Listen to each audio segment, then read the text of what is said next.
والعاقبۃ للمتقین والصلاة والسلام علی من لا نبی بعد اما بعد اعوذ باللہ من الشیطان الرجیم بسم اللہ الرحمن الرحیم وعن ابی ہریرہ رضی اللہ عنہ قال وعدنا رسول اللہ صلی اللہ علیہ وسلم فی غزوۃ الہند فإن استشہدت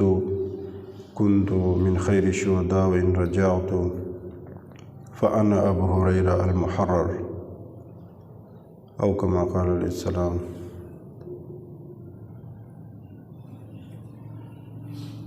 میرے محترم بھائیوں بزرگوں، قابل صد احترام دوستو،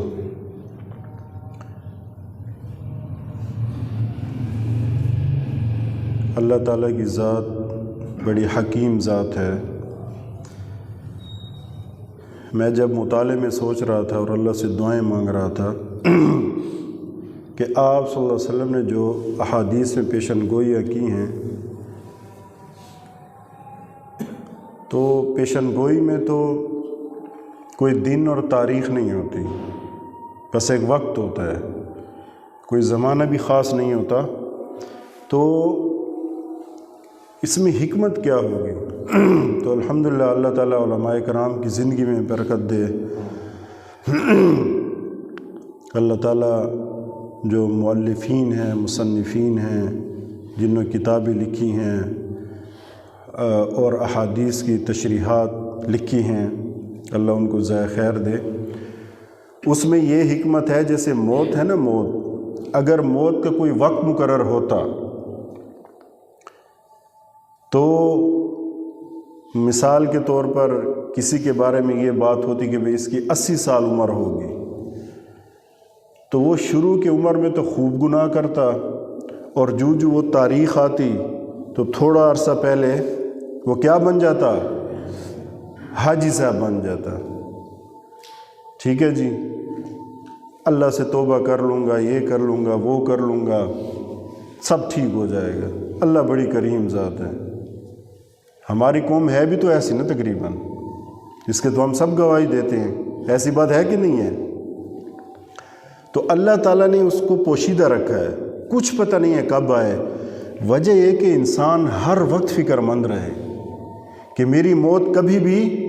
ابھی ہم ایک دوسرے کو کہتے رہتے ہیں نا یار موت کا کوئی پتہ نہیں، بس تیاری کرتے رہنا چاہیے، یہی بات ہوتی ہے نا ہر ایک کی زبان پہ۔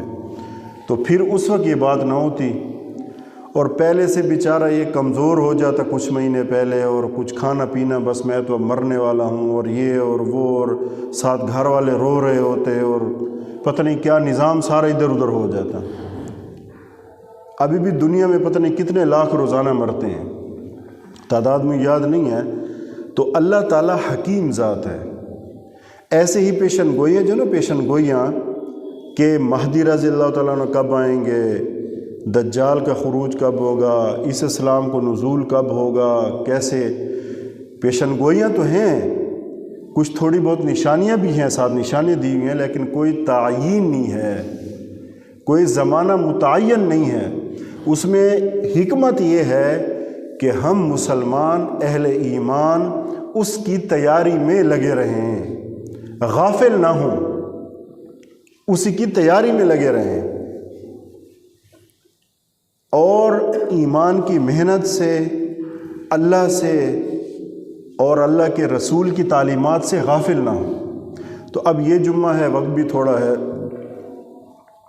اللہ تعالیٰ آپ حضرات کو جزائے خیر دے۔ تو غزوہ ہند کے بارے میں جو پیشن گوئیاں ہیں، اس میں احادیث مبارکہ میں جو کچھ آیا ہے، میری تو کوشش یہی ہوتی ہے کہ جو حدیث میں ہے بس وہی بات ہو، اور حدیث بھی مضبوط ہو صحت کے اعتبار سے۔ تو اس میں ابو ہریرہ رضی اللہ عنہ کی روایت میں نے ابھی آپ کے سامنے، وعدنا رسول اللہ صلی اللہ علیہ وسلم فی غزوۃ الہند، غزوہ ہند کے بارے میں رسول اللہ صلی اللہ علیہ وسلم نے ہم سے وعدہ فرمایا، یعنی 2 گروہ ایسے ہوں گے کہ جن کو اللہ تعالیٰ نے جہنم کی آگ سے آزاد کر دیا ہے۔ ایک وہ ہے جو غزوہ ہند میں شمولیت اختیار کرے گا، لڑے گا، دوسرا عیسی السلام کے ساتھ شامل ہو کر جہاد کرے گا۔ تو فَإِنِ اسْتُشْهِدْتُ، اگر میں شہید ہو گیا، كُنْتُ مِنْ خَيْرِ الشُّهَدَاء، تو میں سب سے بہترین شہداء میرا شمار ہوگا، اور اگر میں لوٹا وَإِن رَجَعْتُ، اگر میں لوٹا تو فَأَنَا ابو ہریرہ المحرر، تو میں ابو ہریرہ آزاد ابو ہریرہ ہوں گا۔ اور حضرت ثوبان رضی اللہ تعالیٰ عنہ کی جو روایات ہیں ان میں یہ ملتا ہے، حدیث میں جو ملتا ہے اس میں یہ ہے کہ آپ صلی اللہ علیہ وسلم نے فرمایا جب دین پوری دنیا میں، پورے جہان میں کمزور ہو جائے گا تو یہ پھر مشرق سے اٹھے گا، یہاں سے تازہ ہوگا۔ اس میں ہمارا ملک بھی آتا ہے پاکستان، اور یہ بھی فرمایا کہ مشرق سے مجھے ٹھنڈی ہوا آ رہی ہے۔ یہ کنایا ہے حدیث میں، اشارہ ہوتا ہے نا ٹھنڈی ہوا، یعنی یہاں سے جو ہے نا ٹھنڈی ہوا آ رہی ہے، یہاں سے دین کا ایسا کام ہوگا کہ میری آنکھیں ٹھنڈی ہو جائیں گی۔ جیسے زندگی میں کہتے ہیں نماز سے میری آنکھیں ٹھنڈی ہوتی ہیں، ٹھنڈی ہوا یعنی راحت، ٹھنڈی ہوا سے سخت گرمی میں راحت ملتی ہے نا، تو وہاں تو اکثر گرمی ہوتی ہے، ابھی مکہ میں ابھی بھی گرمی ہوگی، اور مدینہ میں موسم ذرا ان دنوں میں ٹھنڈا ہوتا ہے، باقی وہاں بھی گرمی تو ہوتی ہے۔ تو بات کرنے کا مقصد یہ ہے، ایک یہ بات میں نے کرتی تھی غزوہ ہند کے بارے میں، کہ غزوہ ہند کے بارے میں آپ صلی اللہ علیہ وسلم کی جو پیشن گوئی ہے، وہ جتنی اب میں نے حدیثیں دیکھی ہیں نا، احادیث میں جو میں دیکھ کر آیا ہوں، اب ساری تو وقت تھوڑا ہے بیان نہیں ہو سکتی، جو موٹی موٹی اس میں باتیں ہیں وہ میں آپ کو بتانا چاہتا ہوں۔ اس کا مقصد یہ ہے کہ جو میں نے دیکھ کر کچھ اندازہ لگایا وہ یہ ہوگا، کچھ محدثین کا اور کچھ ان کا اہل علم کی رائے ہے کہ وہ پہلے گزر چکے ہیں، اور بعض حدیثوں سے اس کا یہ ذکر ملتا ہے کہ نہیں، چونکہ ساتھ عیسیٰ بن مریم ان کا ذکر آیا ہے، تو ہوگا یہ کہ جب کالے جھنڈے نکلیں گے مشرق سے، اور ان میں ایک آگے ہوگا منصور، یہ اس کا لقب ہوگا منصور، تو وہ مدد کرے گا، وہ لشکر شامل ہو جائے گا مہدی رضی اللہ عنہ کے ساتھ، اور یہ مبارک لشکر یہ جا کے مدد کرے گا عیسیٰ السلام کی، ان کی مدد کرے گا، اور ایک اس میں ہے کہ یہ جا کے اس کے شاید علاوہ ایک لشکر ہوگا، ایک لشکر جائے گا وہ غزوہ ہند لڑے گا، اور دوسرا جو ہے نا وہ عیسیٰ السلام کی مدد کرے گا، تو مہدی رضی اللہ عنہ کی جو لشکر ہے ان کی مدد کرے گا، اور ایک لشکر ایسا ہوگا، اب وہ اللہ کے علم میں کون سا ہوگا، جو کہ غزوہ ہند لڑے گا۔ تو غزوہ ہند، اور اس میں یہ بھی ہے کہ ان کے جو بادشاہ ہوں گے ان کے بیڑیوں میں اور ہتھکڑیوں میں جکڑے ہوئے ہوں گے، وہ ان کو جکڑے گا، یہ لشکر ان کو پکڑ لائے گا۔ تو میرے بھائیو بات یہ ہے کہ آپ حضرات کے ذہن میں شاید یہ بات آئے کہ موضوعات تو باقی بھی بہت زیادہ ہیں، کہ میں نے شروع کیا ہے کہ مہدی رضی اللہ تعالیٰ عنہ، پھر اس کے بعد یہ وقت اب قریب ہے، جو پیشن گوئی ہیں، کیونکہ کسی اور پہ تو اعتبار نہیں کیا جا سکتا، نہ خوابوں پر، نہ خوابیں کبھی دلیل بن سکتی ہیں، لیکن یہ ہے کہ جو آپ صلی اللہ علیہ وسلم کے الفاظ ہیں نا وہ تو پورے ہونے ہیں۔ آسمان و زمین ادھر ادھر ہو سکتے ہیں، اللہ کی، اس کے رسول کی بات ادھر ادھر نہیں ہو سکتی، اس سے زیادہ مضبوط اور پکی بات ہے ہی نہیں کوئی، اس لیے میں بات کر رہا ہوں۔ تو غزوہ ہند میں وہ مبارک لشکر جن کو اللہ تعالیٰ جہنم کی آگ سے محفوظ کرے گا، ایک غزوہ ہند لڑے گا، یہاں جائے گا، اور دوسرا عیسیٰ السلام کی مدد کرنے کے لیے جائے گا۔ اور ایک اور حدیث میں دیکھ رہا تھا، ابو داؤد کی روایت ہے جو کہ مشکات میں مذکور ہے، وہ یہ ہے کہ آپ صلی اللہ علیہ وسلم کے جو الفاظ ہیں نا، الملحمۃ العظمی وفتح القسطنطنیہ وخروج الدجال فی 7 اشہر، یہ الفاظ ہیں حدیث کے، کہ ایک بہت بڑی جنگ ہوگی، جنگ عظیم، پھر قسطنطنیہ فتح ہوگا، اس کے یہ ضروری نہیں ہے، اس کے آس پاس باقی بھی ممالک ہیں، ان کا بھی ہو سکتا ہے ذکر، اور اس کے بعد دجال کا خروج ہوگا، یہ 7 مہینوں میں سارا کچھ ہوگا۔ اس کے ساتھ ایک دوسری حدیث ہے، اس میں یہ آیا ہے کہ 7 سال ہوں گے۔ بہرحال میں مختصر، یہ علمی بحث ہے، اس میں آپ کو زیادہ سمجھ نہیں آئے گی، لیکن جو صحیح جو سند کے ساتھ ہے وہ ہے کہ 7 سال کا عرصہ ہوگا. ایک جنگ عظیم ہوگی، اس کے بعد قسطنطنیہ فتح ہوگا، اس کے آس پاس جو ممالک ہیں، پھر اس کے 7 سال کے بعد، کیونکہ جو پہلی حدیث ہے نا، اس کو علم کی اصطلاح میں اور فن حدیث کی اصطلاح میں جو ہے نا وہ مجروح اور مطعون کہا گیا راویوں کے اعتبار سے، یعنی اس کو چھوڑ دیا گیا راج اس حدیث کو کہ 7 سال کا عرصہ ہوگا. تو تیسری جنگ عظیم 2 ہو چکی ہیں، تیسری سر پہ کھڑی ہے. اس کی پیشن گوئی بھی حدیث میں آئی ہے. اور دیکھیں نا، یہ آئی ہے پہلی بات الملحمۃ العظمیٰ، ایک جنگ عظیم، اس کے ساتھ قسطنطنیہ فتح ہو جائے گا، وہ فتح القسطنطنیہ، وہ خروج الدجال. 3 چیزیں ہیں. پھر دجال کا ظہور ہوگا. تو یہ چیزیں اب قریب آ رہی ہیں، یہ ساتھ آ رہی ہیں. اس لیے آپ جتنے علماء کرام کے بیانات سنیں گے، سب کے بیانات میں احادیث کی روشنی میں جو نشانیاں ہیں نا، چھوٹی نشانیاں، وہ سب پوری ہیں، سب تمام. اور یہ میں پہلے یہ گزارش کر چکا ہوں آپ بھائیوں سے کہ اللہ تعالیٰ نے جو یہ بات چھپائی ہوتی ہے نا، اس میں یہ ہے کہ آپ تیاری میں لگے رہیں، آپ کے اندر اس کی تشنگی رہے اور خوف بھی رہے.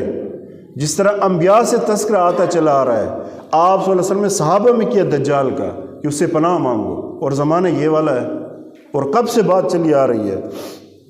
تاکہ اس سے ڈر اور خوف رہے کہ اس سے پناہ مانگتے رہو. تو بہرحال غزوہ ہند انتہائی مبارک غزوہ ہوگا. اور انشاءاللہ جیسے آپ صلی اللہ علیہ وسلم نے فرمایا نا کہ مجھے مشرق سے ٹھنڈی ہوا آ رہی ہے، اور جب پوری دنیا میں دین کمزور ہو جائے گا تو وہاں سے دین اٹھے گا.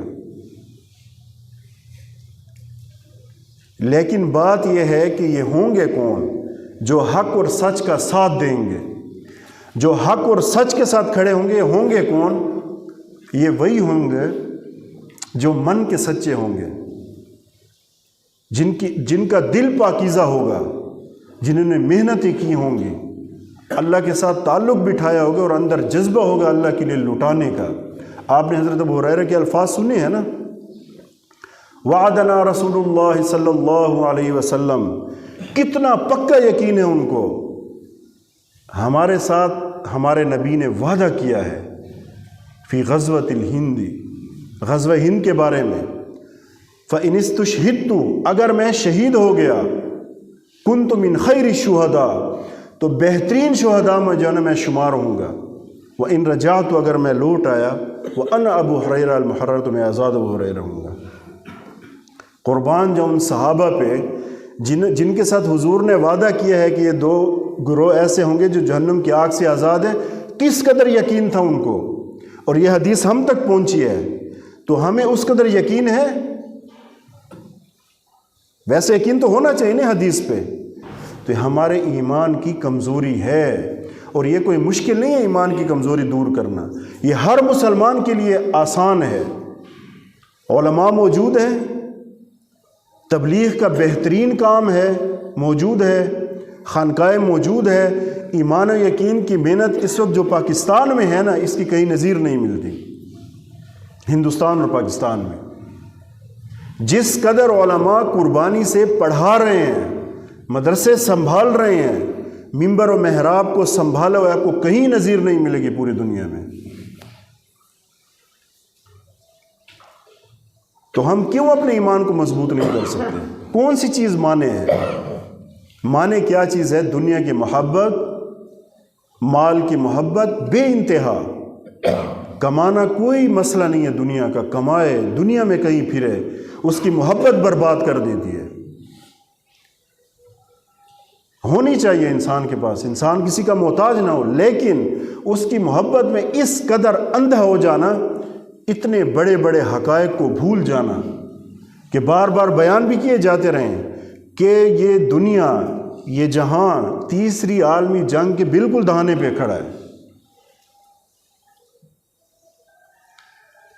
تو اس کے لیے تیاری کرنا اللہ نہ کرے، اللہ نہ کرے، میں پہلے بھی یہ بات کر چکا ہوں کہ خدا نہ خواستہ جو ہمارے ایمان کی حالت ہے، ہم کہیں دوسری جانب نہ کھڑے ہوں، تو اس کے لیے اس کے ایمان کی محنت کرتے رہنا، ساتھ ساتھ کرتے رہنا، کسی کی پرواہ نہ کرنا۔ اللہ کے معاملے میں کسی کی پرواہ نہیں کی جاتی۔ اللہ کے رسول کی بات، مجھے ابو ہریرہ رضی اللہ کی روایت اس اتنی دل پہ لگی، وعدنا رسول اللہ، بس یہ بات کافی ہے، رسول اللہ نے ہم سے وعدہ کیا، اور آگے فیصلہ سنا دیا اپنا کہ اس وعدے کی بنا پر فَإِنِ اسْتُشْهِدْتُ، اگر میں شہید ہو گیا، كُنْتُ مِنْ خَيْرِ الشُّهَدَاء، سب سے بہترین شہداء میں میرا شمار ہوگا، اور اگر میں غازی لوٹا، آزاد ابو ہریرہ۔ تو ہمیں تو یقین نہیں ہے، اس لیے تو ہم دھکے کھا رہے ہیں، مار کھا رہے ہیں، ذلتیں ہیں، قسم قسم کی تنگیاں ہیں، نبی کی زندگی سے دور ہو گئے اور دین کو چھوڑ دیا، کمزوری آ گئی دین کے اندر، چھوڑا تو نہیں ہے، کمزوری آ گئی اس کے اندر، تو یہ کمزوری بدل سکتی ہے، کوئی مسئلہ نہیں ہے، چاہے جس شعبے سے ہے، چاہے وہ یونیورسٹی میں پڑھنے والا اسٹوڈنٹ ہے، کالج میں پڑھنے والا ہے، اسکول میں پڑھنے والا ہے، وہ کاروباری شخصیت ہے، وہ کوئی فیکٹری والا ہے، کوئی مشکل نہیں ہے، بہت آسان ہے دین، اور بڑا ہی پیارا ہے۔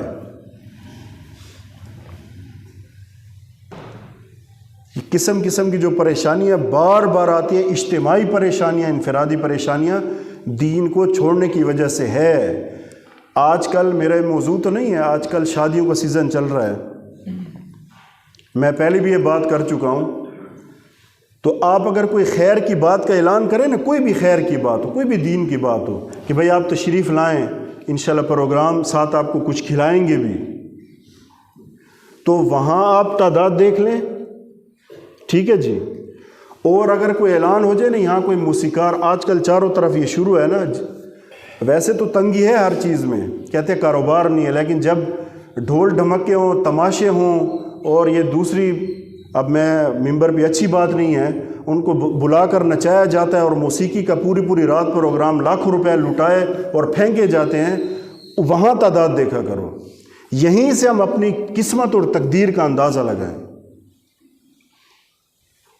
صاف بات ہے، کوئی دینی محفل ہو، علماء آ رہے ہوں، کوئی بڑے محدث آ رہے ہوں، کوئی بڑی ہے، وہاں آپ تعداد دیکھیں، اور دوسری طرف آج کل ویسے شادیوں کا سیزن ہے، ہر بندہ بلا رہا ہے، تقریباً چاروں طرف کوئی نہ کوئی محفل سجی ہوتی ہے اس میں، اور وہاں تعداد دیکھا کریں، اور جہاں دین کی محفل ہو وہاں کرسیاں خالی ہوتی ہیں، صفیں خالی ہوتی ہیں۔ تو بھائی یہ تو ہم اس چیز کو تو دیکھیں نا، یہ تو اللہ کی ناراضگی کے اسباب ہیں، اور اللہ نہ کرے کہ اس کا اگر احساس ختم ہو جاتا ہے نا، اور اجتماعی طور پر یہ بڑے بڑے گناہ ہیں اور احساس ختم، تو پھر کسی بڑے عذاب کا انتظار کرنا چاہیے۔ اللہ ہماری حفاظت کرے، اللہ کا قاعدہ ہے یہ پھر، کیونکہ جب بالکل بے حسی آ جاتی ہے نا، کوئی توبہ نہیں ہے، کوئی اپنی زندگی کو بدلنے کا کوئی ارادہ نہیں ہے، تو عذاب خداوندی پھر رخ موڑتا ہے۔ تو اللہ نہ کرے کوئی ہم پہ ایسی کوئی افتاد پڑے، کوئی مصیبت آئے، پہلے اس سے توبہ کر کے اور اپنے اعمال کو صحیح کر لیں، تو اللہ تعالیٰ کی رحمت ہے، تو پھر اللہ تو بس اللہ کی رحمت بہانے ڈھونڈتی ہے، تھوڑا سا بھی انسان آگے چلتا ہے نا اللہ کے، یا اللہ میری توبہ ہے، مجھے معاف کر لے، میں اب آئندہ ایسے نہیں کروں گا، کوشش کروں گی یہ بات نہیں ہوگی، تو اللہ تعالیٰ یہ نہیں کہ پچھلے آپ کو گنواتا ہے، وہ سب ڈیلیٹ کر دیتا ہے، ختم، فرشتوں کو بھی بلا دیتا ہے، ان کو بھی یاد نہیں رہتا، اور اللہ بھی ایسے نہیں ہے لوگوں کی طرح کہ کبھی کسی موقع پہ تانا دے دے، نہیں، اللہ کی ذات بڑی حلیم اور کریم ذات ہے، وہ یاد دہانی بھی اللہ نہیں کرائے گا کہ تم نے یہ گناہ کیا تھا، اگر کرائے گے تو یہ، لیکن میں بتاؤں گا کسی کو نہیں۔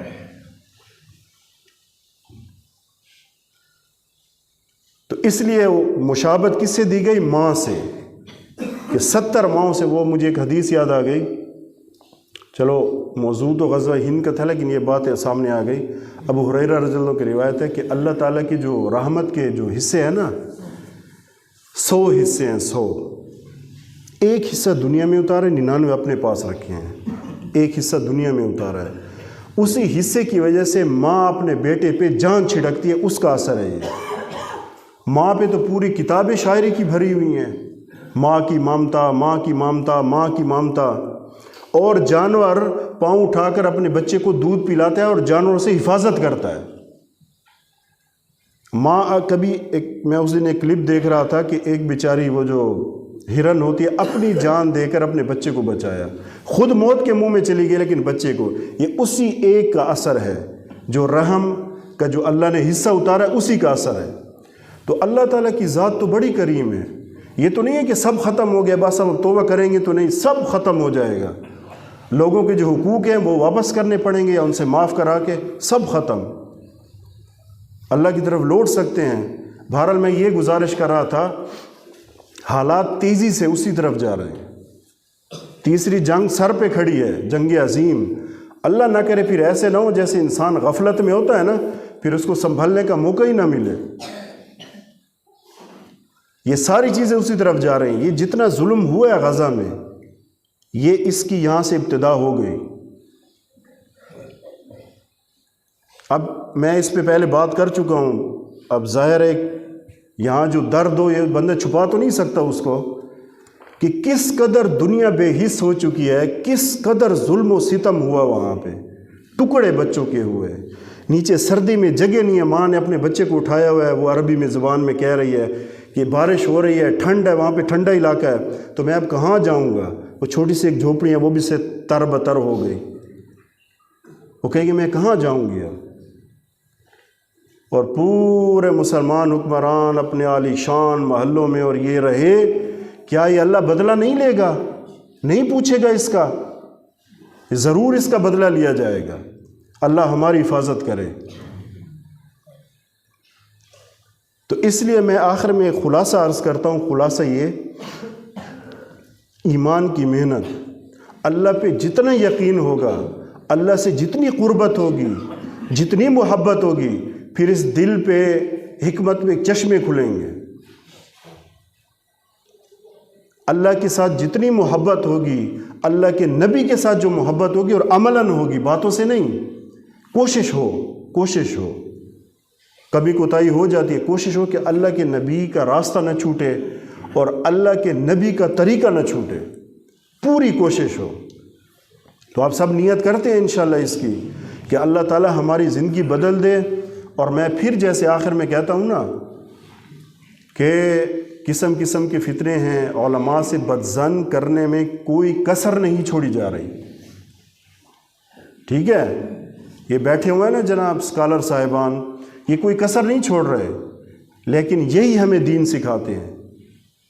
میں بھی ایک طالب علم ہوں، ہم بھی علماء کے محتاج ہیں، یہی آپ کو صحیح راستہ بتائیں گے۔ تو علماء کی قربت اختیار کرنا، علماء کے ساتھ بیٹھنا، اور جو ہے وہ علماء کرام کی خدمت میں جانا، ان سے دین سیکھنا۔ ہر ایرے غیرے سے دین نہیں سیکھا جا سکتا۔ تو اللہ تعالی ہم سب کو عمل کرنے کی توفیق عطا فرمائے۔